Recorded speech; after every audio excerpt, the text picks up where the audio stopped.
Sa ngalan ng Ama at ng Anak at ng Espiritu Santo, Amen. sumainyo ang Panginoon. At sumaiyo rin. Mga kapatid kay Kristo at mga kadiboto, muli tayo po ay tinipon ng ating Nuestro Padre, Jesus Nazareno, bilang kaanib ng angka ng Diyos. Tinipon niya tayong lahat sapagkat mahal niya tayo. Kaya dumulog po tayo sa ating maawaing Panginoon na nagpapatawad ng lubos. Kaawaan tayo ng makapangyarihang Diyos, patawarin tayo sa ating mga kasalanan at patnubayan tayo sa buhay na walang hanggan. Amen. Panginoon, kaawaan mo kami. Panginoon, kaawaan mo kami. Kristo, kaawaan mo kami. Kristo, kaawaan mo kami. Panginoon, kaawaan mo kami. Panginoon, kaawaan mo kami. Manalangin tayo. Ama naming makapangyarihan, kalugdan mo po at pagbigyan na magkamit ng kaloob mong karagdagan upang sa maalab naming pananalig, pag-asa at pag-ibig, kami mamalaging tumalima sa iyong kautusan sa pamamagitan ni Jesucristo, kasama ng Espiritu Santo, magpa sa walang hanggan. Amen. Magsiupo muna tayo. Ang unang pagbasa. Pagbasa mula sa akto ng Eksodo. Mula sa Elim, nagpatuloy sa paglalakbay ang mga Israelita.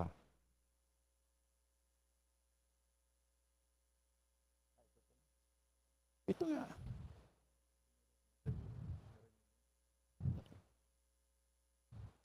Unang pagbasa. Ang simula ng aklat ni Propeta Jeremias.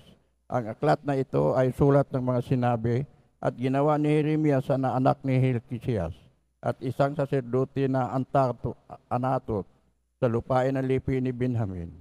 Sinabi sa akin ng Panginoon, pinili na kita bago kay pinaglihi upang maging propeta sa lahat ng bansa. Sinabi ko naman, Panginoon, hindi po ako marunong magsalita. Bata pa po ako. Subalit, sinabi niya sa akin, huwag mong sabihin bata ka. Sinusugo kita kaya tumayo ka. Ipahayag mo sa lahat ng aking inuutos. Sa iyo. Huwag mo silang katakbutan, pagkat siya ko ay sa iyo at iingatan kita. Akong Panginoon ang nagsasabi dito. Pagkatapos iniulat ng Panginoon ang kanyang mga bisig, hinipo ang mga labi ko at sinabi, ayan, ibinigay ko sa iyo ang dapat mong sabihin. Ibinigay ko sa iyo ngayon sa iyo ang kapangyarihan sa mga bansa, mga kaharian, sila'y bunutin at ibagsak, lipulin at iwasak, ibangon at itatag. Ito ang salita ng Diyos. Salamat sa Diyos. Patuloy kong isa-isay ang dulot mong kaligtasan. Ipatuloy kong isasaysay ang dulot mong kaligtasan. Sa iyo lang, Panginoon, lubos akong nananalig. Huwag mo akong pabayaang mapahiya at malupig. Tulungan mo ako ngayon, yamang ikaw at matuwid. Ako sana ay sagipin sa daing ko at makinig. Patuloy kong isasaysay ang dulot mong kaligtasan. Ikaw nawa ang muog ko at ligtas sa kapakakulangan. Matatag, nakakublihan ko at matibay na sanggalang. Sa lahat ng masasama, O Diyos, ako ay ipaglaban. Sa kuko ng babagsik, huwag mo akong pabayaan. Patuloy kong isasaysay ang dulot mong kaligtasan. Panginoon, sa iyo ko inilagak ang pag-asa. Maliit pang bata ako, sa iyo ay may tiwala na. Sa simula at mula pa, wala akong inaasahang mag-ingat sa sarili, kundi tanging ikaw lamang. Ikaw naman, ikaw ang Panginoon, papurihin araw-araw. Patuloy kong isasaysay ang dulot mong kaligtasan. Pagkat ikaw ay dakila, patuloy kong isasaysay, maghapon kong ihayag ang dulot mong kaligtasan. Sa pagkabata ako ay iyong tinuruan. Hanggang ngayon sinasambit ang gawa mong hinahangaan. Patuloy kong isasaysay ang dulot mong kaligtasan. Magsitayo po tayo. Alleluia, Alleluia. Wikain mo po, nakikinig ako Sa iyong mga salita, Haleluya, Haleluya, Haleluya. Sumainyo ang Panginoon. At sumaiyo rin. Ang mabuting balita ng Panginoon ayon kay San Mateo. Papuri sa iyo, Panginoon. Noong ding araw na iyon, si Jesus ay lumabas ng bahay at naupo sa tabi ng lawa. Pinagkalipon-punan siya ng makapal na tao. Kaya't sumakay siya sa isang bangka at doon ay naupo. Nasa dalampasigan naman ang mga tao at nagturo siya ng maraming bagay sa pamamagitan ng talinhaga. May isang magsasakang lumabas upang maghasik. Sa kaniyang paghahasik ay may mga binhing nalaglag sa tabi ng daan. Dumating ang mga ibon at tinuka ang mga iyon. May mga binhi namang nalaglag sa kabatuhan. Sapagkat manipis lang ang lupa roon, sumibol agad ang binhing iyon. Ngunit ang mapabilad sa matinding init ng araw ay natuyo. Palibhasay, walang ganoong ugat. May binhi namang nalaglag sa dawagan. Lumago ang mga dawag at ininis ang mga iyon. Ngunit ang binhing nalaglag sa mabuting balita ay nag-uhay. May tig 100, may tig 60 at may tig 30 butil ang bawat uhay. Ang may pandinig ay makinig. Ang mabuting balita ng Panginoon. Pinupuri ka namin, Panginoong Heso Kristo. Magsiupo tayo.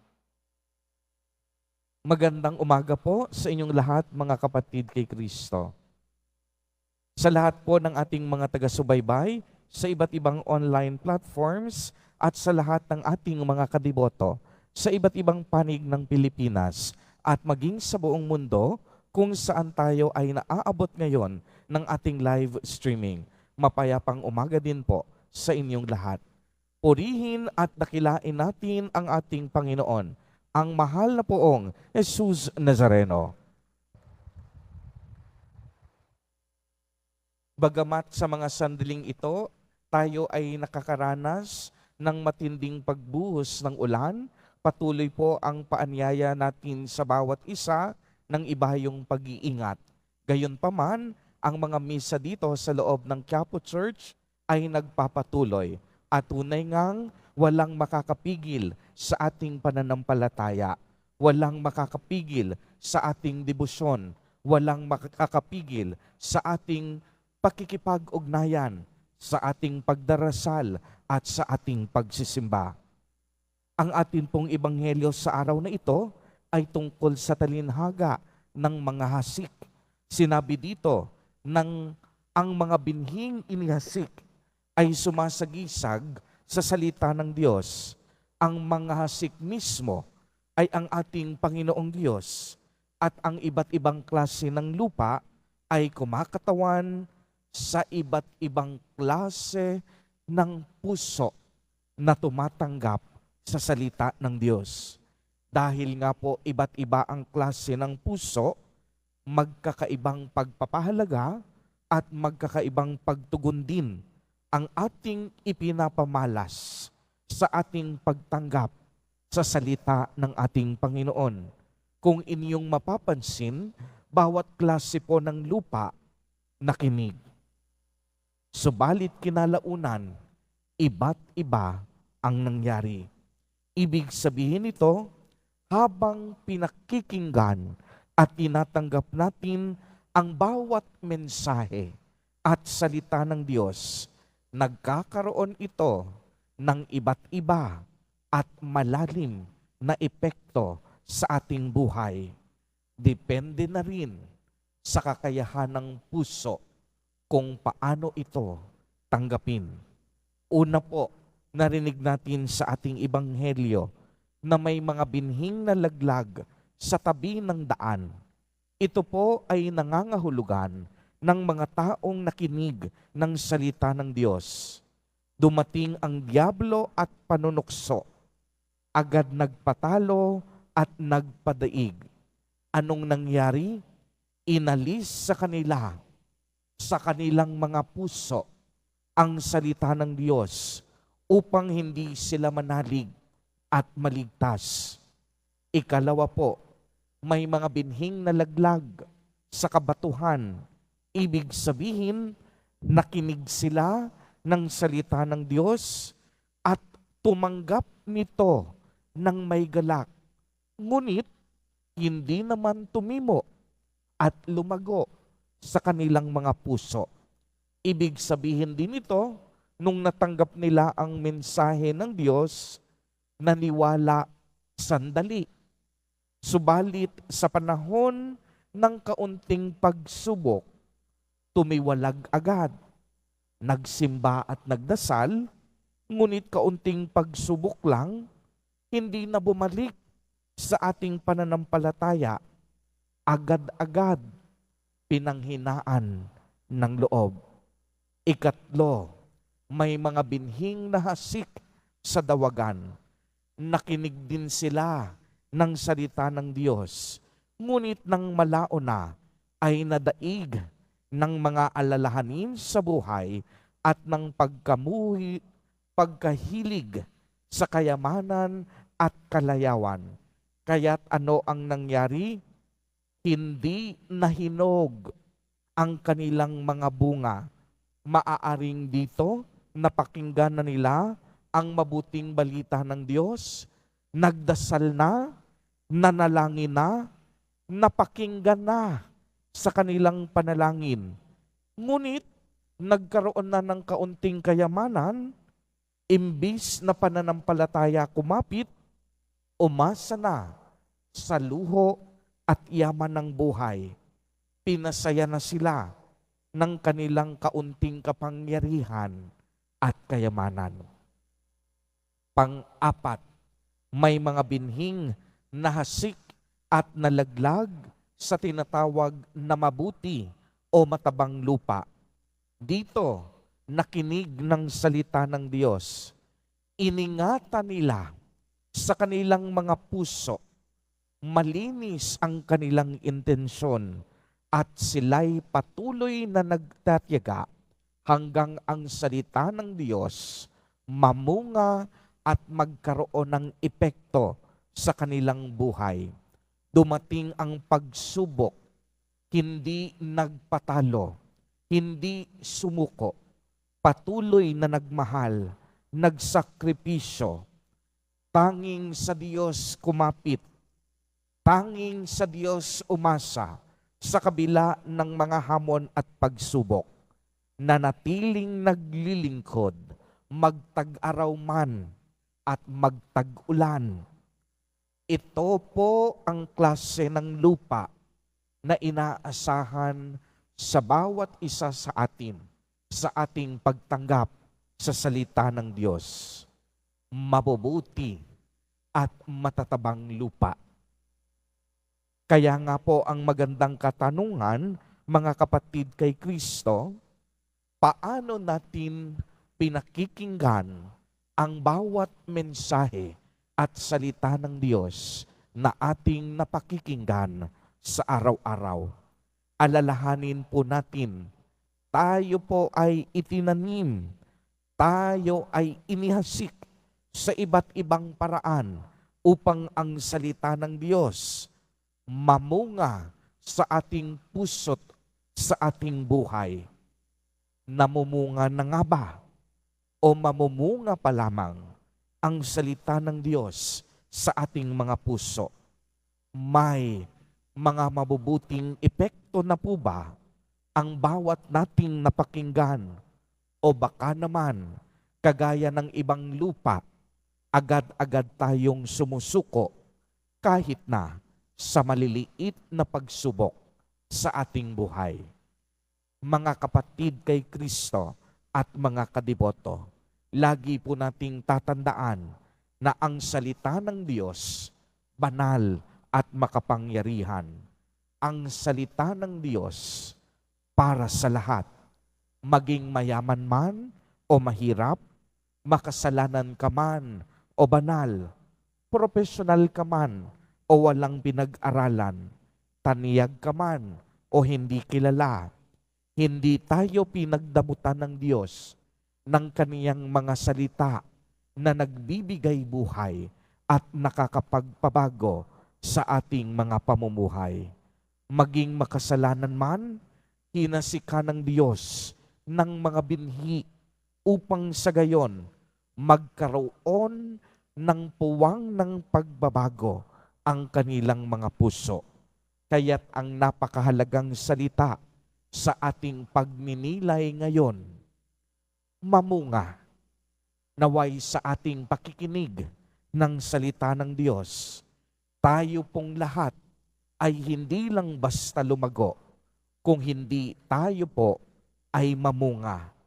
Naway maging handa lagi ang ating puso sa pagtanggap ng mensahe ng Diyos upang sa gayon maging karapat-dapat tayong tagapagmana ng kaharian ng Diyos.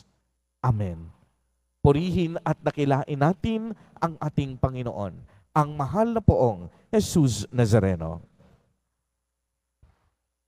Magsitayo na po tayo.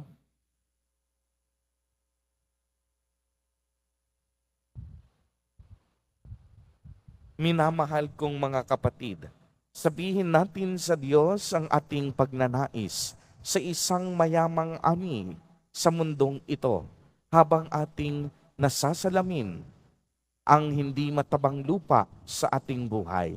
Sa bawat panalangin ang ating itutugon, Panginoon, gawin mong mabunga ang aming buhay. Panginoon, gawin mong mabunga ang aming buhay. Ang simbahan naway magbunga ng mayamang ani sa pamamagitan ng katapatan at dedikasyon ng kanyang mga lingkod. Manalangin tayo. Panginoon, gawin mong mabunga ang aming buhay. Ang ani ng katarungan naway magbuhat sa hindi makasariling paggawa ng mga pinuno, mambabatas at hukom ng gobyerno. Manalangin tayo. Panginoon, gawin mong mabunga ang aming buhay. Ang mga magsasaka na nagpapagal sa bukid, naway umani ng bunga ng kanilang paggawa at makatulong sa ikaunlad ng sambayanan. Manalangin tayo. Panginoon, gawin mong mabunga ang aming buhay. Ang mga may sakit na nahirapan sa mga kasawian sa buhay, naway masiyahan sa ani ng pagpapalakas na loob mula sa kanilang mga kaibigan at komunidad. Manalangin tayo. Panginoon, gawin mong mabunga ang aming buhay. Ang mga tapat na yumao, naway makarating sa kanilang walang hanggang tahanan. Manalangin tayo. Panginoon, gawin mong mabunga ang aming buhay. Isama po natin sa ating mga panalangin sa mga sandaling ito ang mga kapatid at kadiboto natin na nagdiriwang ng kanilang kaarawan sa araw na ito. Ang mga mag-asawang nagdiriwang ng anibersaryo ng kanilang mga kasal, ang mga kapatid at kamag-anak nating may mga sakit at may malubhang karamdaman. Gayon din ang mga pamilyang nagugutom at walang makain. Naway ingatan, patnubayan at basbasan silang lagi ni Jesus Nazareno. Manalangin tayo. Panginoon, gawin mong mabunga ang aming buhay. Mapagmahal na Ama, tulungan mo kaming makapagdulot ng mayamang ani sa anumang iyong itinanim sa aming mga puso. Hinihiling namin ito sa pamamagitan ni Kristo na aming Panginoon. Amen. Magsiyo po ang lahat.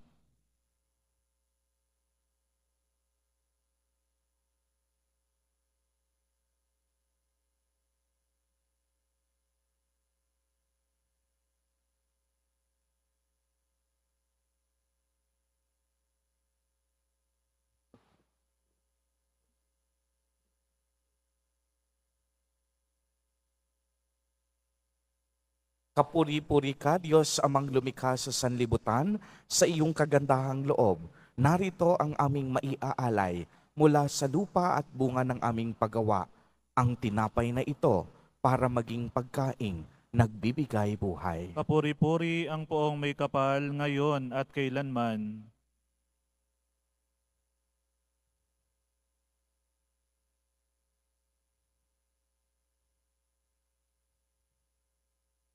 Kapuri-puri ka, Diyos amang lumikha sa sanlibutan. Sa iyong kagandahang loob, narito ang aming maialay mula sa katas ng ubas at bunga ng aming paggawa, ang alak na ito para maging inuming nagbibigay ng iyong espiritu. Kapuri-puri ang poong may kapal, ngayon at kailanman.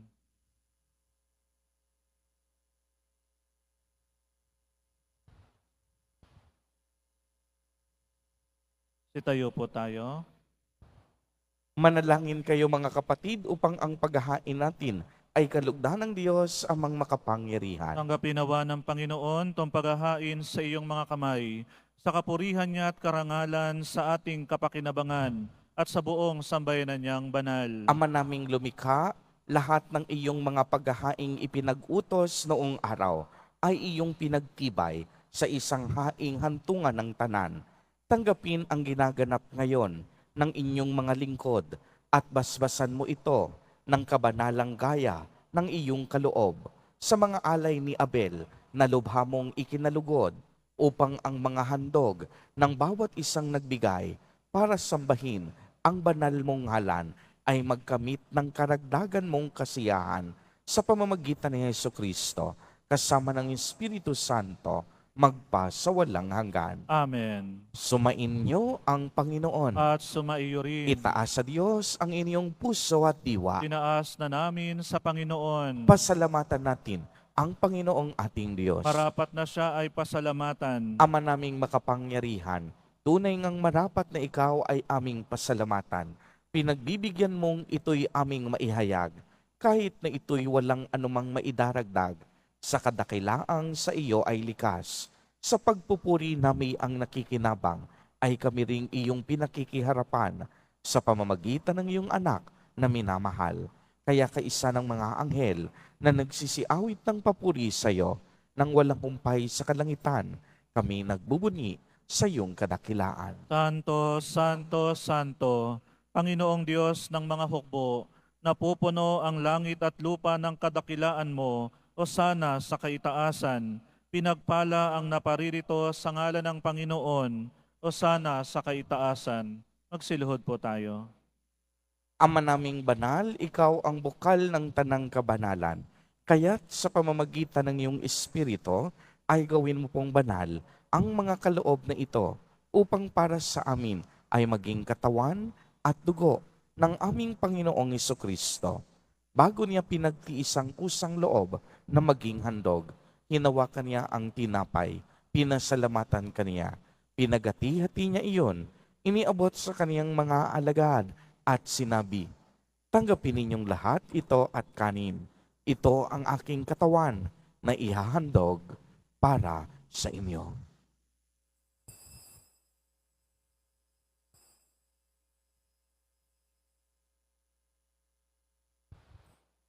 Gayon din naman noong matapos ang hapunan, hinawakan niya ang kalis. Muli kanyang pinasalamatan. Iniabot niya ang kalis sa kaniyang mga alagad at sinabi, tanggapin ninyong lahat ito at inumin. Ito ang kalis ng aking dugo, ng bago at walang hanggang tipan. Ang aking dugo na ibubuhos para sa inyo at para sa lahat sa ikapagpapatawad ng mga kasalanan. Gawin ninyo ito sa pag-alaala sa akin.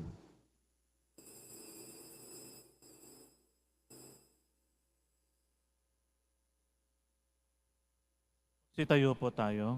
Ang misteryo ng pananampalataya. Si Kristo'y namatay, si Kristo'y muling nabuhay, si Kristo'y babalik sa wakas ng panahon. Ama, ginagawa po namin ngayon ang pag-alaala sa pagkamatay at muling pagkabuhay ng iyong anak. Kaya't iniaalay namin sa iyo ang tinapay na nagbibigay buhay at ang kalis na nagkakaloob ng kaligtasan. Kami po'y nagpapasalamat dahil kami iyong minarapat na tumayo sa harap mo para maglingkod sa iyo. Isinasamo namin na kaming magsasalo-salo sa katawan at dugo ni Kristo ay mabuklod sa pagkakaisa sa pamamagitan ng Espiritu Santo. Ama, lingapin mo po ang iyong simbahang laganap sa buong daigdig. Puspusin mo kami sa pag-ibig kay isa ni Francisco na aming Santo Papa, at ni Jose na aming obispo at ng tanang kaparian. Alalahanin mo rin ang mga kapatid naming nahimlay nang may pag-asang sila'y muling mabubuhay, gayon din ang lahat ng mga pumanaw. Kaawaan mo po sila at patuloyin sa iyong kaliwanagan. Kaawaan mo at paghindapatin kaming lahat na makasalo sa iyong buhay na walang wakas, kay isa ng mahal na Birheng Maria na ina ng Diyos, ng kabiyak ng puso niyang si San Jose, kay isa ng mga apostol at ng lahat ng mga banal na namuhay dito sa daigdig ng kalugod-lugod sa iyo, maipagdiwang nawa namin ang pagpupuri sa ikararangal mo sa pamamagitan ng iyong anak na aming Panginoong Heso Kristo. Sa pamamagitan ni Kristo, kasama niya at sa Kaniya, ang lahat ng parangal at papuri ay sa iyo, Diyos amang makapangyarihan, kasama ng Espiritu Santo, magpa sa walang hanggan. Amen. Sa tagubilin ng mga nakagagaling na utos at turo ni Jesus na Panginoon natin at Diyos, ipahayag po natin ng lakas loob. Ama namin, sumasalangit ka. Sambahin ang ngalan mo, mapasa amin ang kaharian mo, sundin ang loob mo dito sa lupa para nang sa langit. Bigyan mo kami ngayon ng aming kakanin sa araw-araw, at patawarin mo kami sa aming mga sala, para ng pagpapatawad namin sa nagkakasala sa amin, at huwag mo kaming ipahintulot sa tukso, at iadya mo kami sa lahat ng masama. Hinihiling po namin na kami iadya sa lahat ng masama, pagkalooban ng kapayapaan araw-araw, iligtas sa kasalanan at ilayo sa lahat ng kapahamakan, samantalang aming pinananabikan ang dakilang araw ng pagpapahayag ng tagapagligtas naming si Heso Kristo. Sapagkat iyo ang kaharian at ang kapangyarihan at ang kapurihan magpakailanman. Amen. Panginoong Heso Kristo, sinabi mo sa iyong mga apostol, kapayapaan ang iniiwan ko sa inyo, ang aking kapayapaan ang ibinibigay ko sa inyo. Tunghayan mo ang aming pananampalataya at huwag ang aming pagkakasala. Pagkalooban mo kami ng kapayapaan at pagkakaisa ayon sa iyong kalooban, kasama ng Espiritu Santo, magpa sa walang hanggan. Amen. Ang kapayapaan ng Panginoon ay laging sumainyo. At sumaiyo rin. Magbigayan po tayo ng kapayapaan sa isa't isa. Kordero ng Diyos na nag-aalis ng mga kasalanan ng sanlibutan, maawa ka sa amin. Kordero ng Diyos na nag-aalis ng mga kasalanan ng sanlibutan, maawa ka sa amin. Kordero ng Diyos na nag-aalis ng mga kasalanan ng sanlibutan, ipagkaloob mo sa amin ang kapayapaan. Magsilhod ang lahat. Ito ang kordero ng Diyos. Ito ang nag-aalis ng mga kasalanan ng sanlibutan. Mapalad ang inaanyayahan sa kaniyang piging. Panginoon, hindi ako karapat-dapat na magpatuloy sa iyo, ngunit sa isang salita mo lamang ay gagaling na ako.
pakinabang mo sa iyong sariling buhay at gawin mong kami pasulong na makahakbang mula sa dati naming pagkamakasalanan patungo sa pagbabagong nagdudulot ng iyong kabutihan sa pamamagitan ni Jesucristo kasama ng Espiritu Santo magpa sa walang hanggan. Amen. Sumainyo ang Panginoon. At sumaiyo rin. Pagbabasbas, mahal na poong Jesus Nazareno, inihayag mo sa pamamagitan ng krus ang walang maliw na pag-ibig ng Diyos sa sangkatauhan.